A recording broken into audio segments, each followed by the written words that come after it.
معاشی طاقت بھی بنایا جا سکتا ہے. اور اگر ہم معاشی طاقت بنانے میں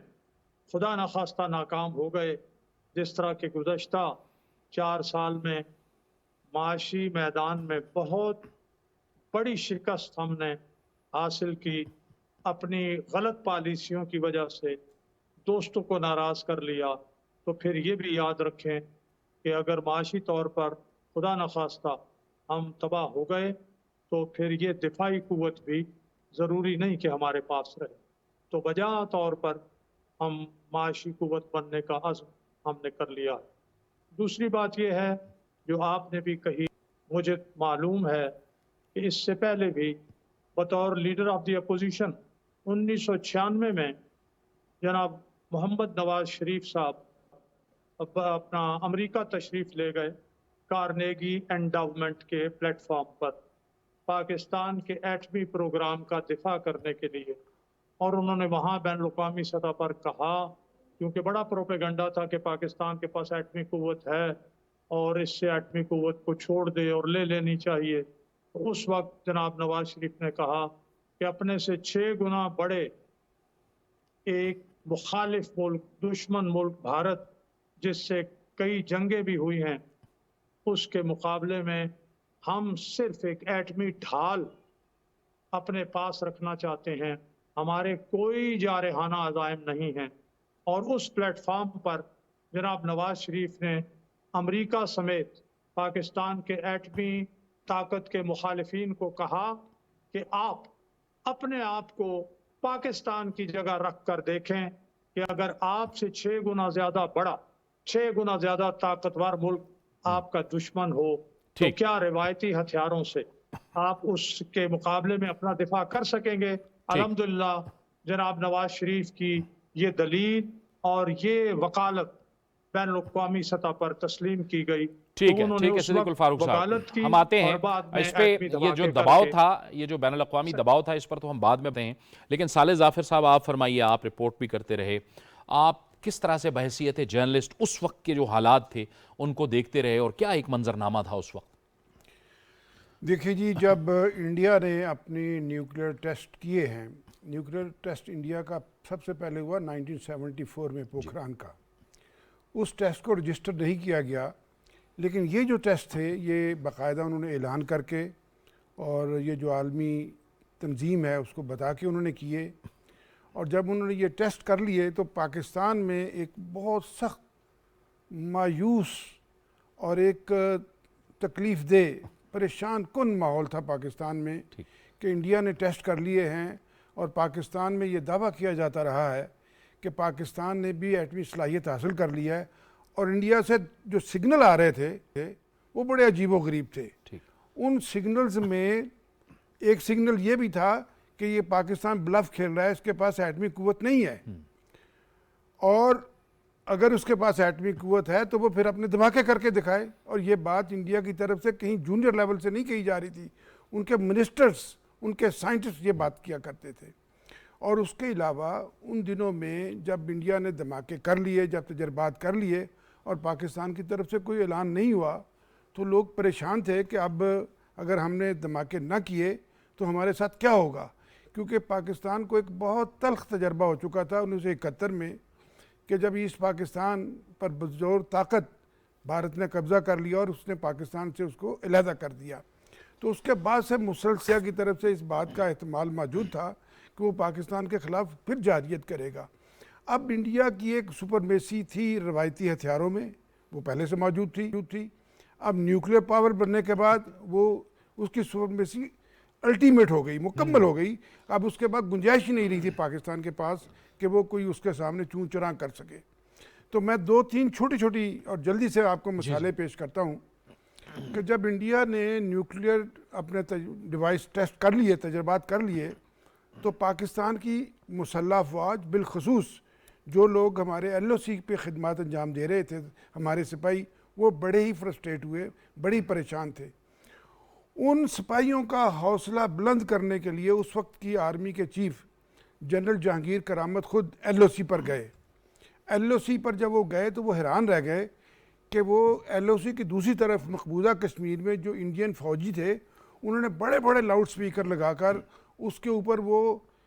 پہلے تو جب آرمی چیف پہنچے تو انہوں نے کوئی غلیظ قسم کے گانے لگائے ہوئے تھے، اور اس کے بعد انہوں نے پاکستان کو ان لاؤڈ سپیکر سے انڈین آرمی کے سپاہیوں نے پاکستانی فوج کو، پاکستان کی قوم کو، پاکستان کے ملک کو، اس کے تشخص کو غلیظ گالیاں دیں، اور یہ بات میڈیا میں بہت کم رپورٹ ہوئی ہے، لیکن یہ میں آپ کو چونکہ میری معلومات ہیں، تو جب یہ سب کچھ ہو گیا اور جنرل جہانگیر کرامت واپس آئے تو انہوں نے آ کے اپنی لیڈرشپ کو رپورٹ کیا کہ یہ وہاں پہ انسیڈنٹ ہوا ہے۔ پھر انہی دنوں میں جب Indian prime minister Atal Bihari Vajpayee جن کے دور میں یہ دھماکے ہوئے، وہ گئے اپنے نیوکلیر سائنٹسٹ کے پاس، جب وہ اپنے سائنٹسٹ کے پاس گئے اور باہر نکلے تو وہاں پہ میڈیا سے ان سے گفتگو ہوئی، وہاں پر موجود تھے انڈیا کے انٹیریئر ہوم منسٹر، وہاں انڈیا میں ہوم منسٹر کہتے ہیں، ان کا نام ایل کے اڈوانی، وہ بھی زندہ ہیں، بالکل۔ تو انہوں نے وہاں پر میڈیا سے گفتگو کرتے ہوئے کہا کہ میں پاکستان کو یہ پوچھنا چاہتا ہوں، پیغام دینا چاہتا ہوں کہ وہ آزاد کشمیر کو کب تک خالی کرے گا، یعنی اس سے بڑی کھلی کوئی دھمکی نہیں ہو سکتی تھی، بالکل آنکھیں دکھا رہے تھے، آنکھیں اس سے بڑھ کر کے آگے اس نے کہا کہ وہ کب تک آزاد کشمیر کو انڈیا کے واپس حوالے کرے گا کہ یہ ہمارا علاقہ ہے۔ اب یہ ساری صورتحال ایسی تھی کہ جس کو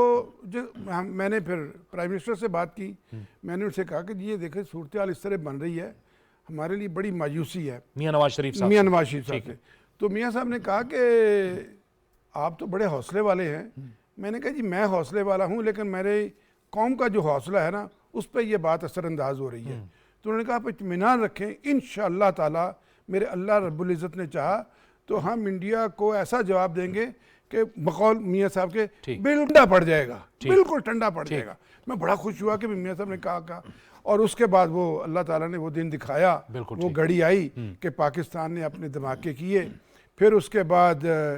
انڈیا میں واقعی میں آپ کو ایمانداری سے کہہ رہا ہوں کہ میں چونکہ انڈیا کے افیئرس کا طالب علم بھی ہوں، اسٹڈی کرتا رہتا ہوں، انڈیا میں واقعتاً صف ماتم بچ گئی، ان کی قیادت کے اوپر سناٹا طاری ہو گیا، اور ان کے پاس کہنے کے لیے بولنے کے لیے کچھ بھی نہیں تھا، اور یہ پھر یہ انہی دھماکوں کا اعجاز تھا۔ اور میں سمجھتا ہوں کہ یہ ٹھیک ہے کہ پاکستان کا نیوکلیئر پروگرام جو ہے اس کے معمار بہت سے لوگ تھے، ذوالفقار علی بھٹو کا بھی نام ان کا لیا جاتا ہے،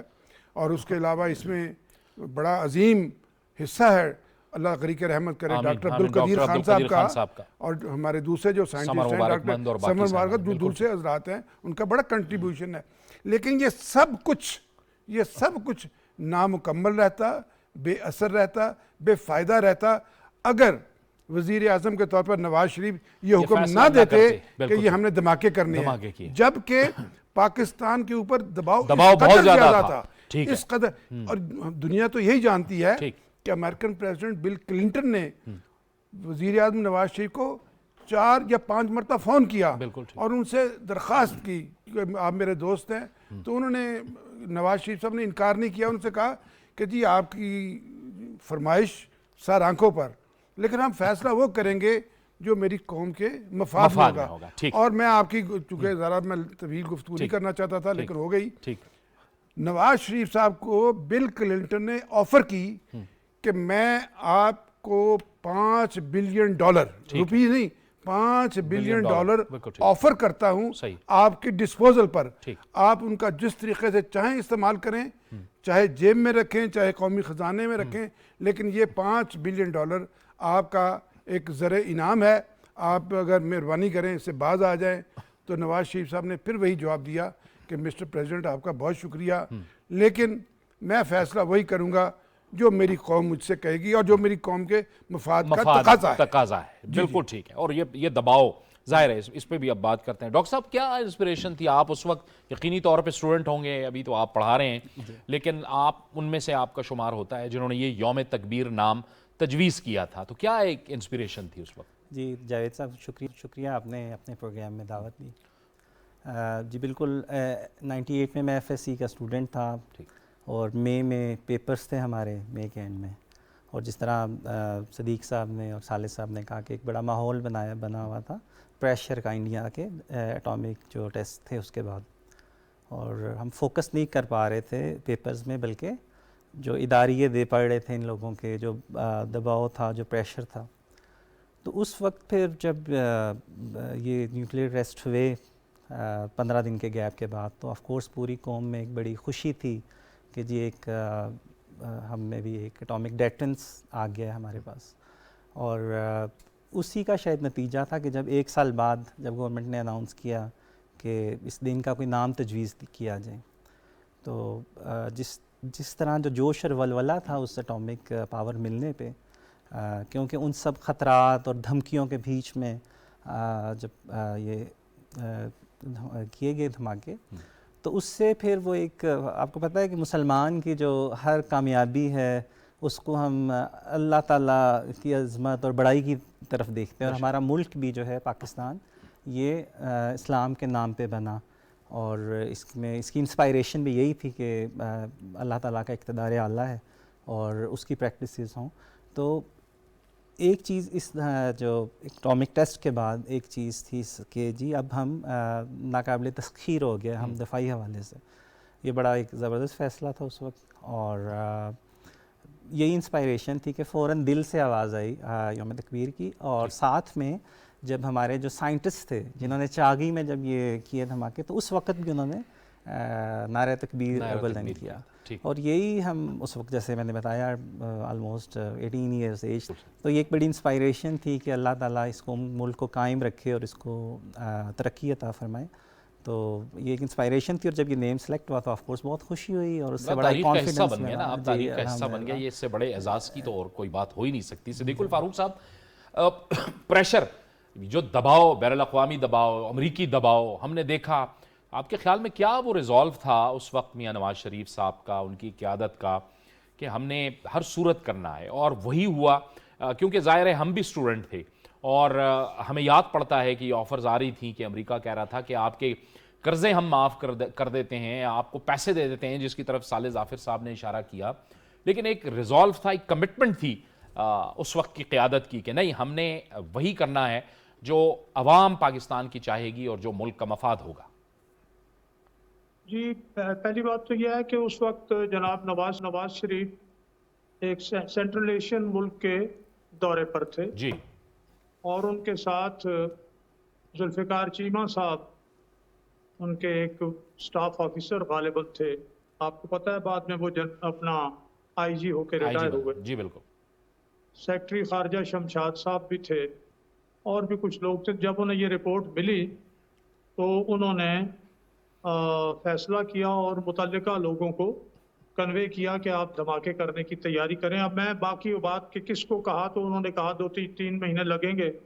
اور پھر کس سے پوچھا تو انہوں نے کہا جی ہم تو 1 ہفتے 10 دن میں تیاری کر لیں گے. تو بہرحال وہ انہوں نے کہا جی ہفتے 10 دن والی تیاری کریں. بات یہ ہے جی کہ پہلی بات تو یہ ہے کہ اگر نواز شریف صاحب دھماکے نہ کرتے، مان لیتے، کیونکہ اس وقت کے آرمی چیف جناب جہانگیر کرامت صاحب جو تھے، انہوں نے تو یہ کہہ دیا کہ دھماکے کرنے میں سینکشنز وغیرہ اور مشکلات ہیں، نہ کرنے میں بھی آپ دیکھ لیں، فیصلہ آپ نے کرنا. اور دوسرے 2 جو آرمی چیف، اپنا چیف تھے، نیول چیف اور ایئر فورس کے، انہوں نے غالباً یہ کہا تھا کہ دھماکے تو کرنے ہوں. اسی طرح کیبنٹ سے بات کی تو شیخ رشید جیسے لوگ تو بہت ہی ڈرپوک تھے، یہ تو دھماکے والے دن ملک سے ہی بھاگ گئے. خیر، اب انہوں نے خود بھی ریکارڈ کہا ہے. ٹھیک ہے، جی. اور جناب نواز شریف کے سامنے 16 دسمبر 71 بھی تھا. جناب نواز شریف کے سامنے 1947 کی جو ہمارے مسلمان ریفیوجیز آئے اور جس طرح قتل و غارت گری ان کی ہوئی، اور اس کے بعد یہ آپ جانتے ہیں سیاچین اور پھر کارگل، یہ ساری باتیں جو تھی، کارگل ساری بعد میں ہوا، یہ ساری باتیں ان کے سامنے تھیں. تو اس لیے پھر انہوں نے یہ فیصلہ کیا کہ ہم روایتی ہتھیاروں سے تو ملک کو نہیں بچا سکتے. اور جو کے ایل اڈوانی کی بات صالح ظافر صاحب نے کی، میں بھی اس وقت یہ بات کہہ رہا تھا، انہوں نے تو یہ صاف کہہ دیا، کشمیر خالی کرنے کے علاوہ یہ بھی مذاق کیا کہ اگر تمہارے پاس ہے ایٹم بم تو کرو نا کرو دھماکہ. اور واقعی جب 3-4 دن گزرے تو ہمارے گلیوں میں، بازاروں میں لوگ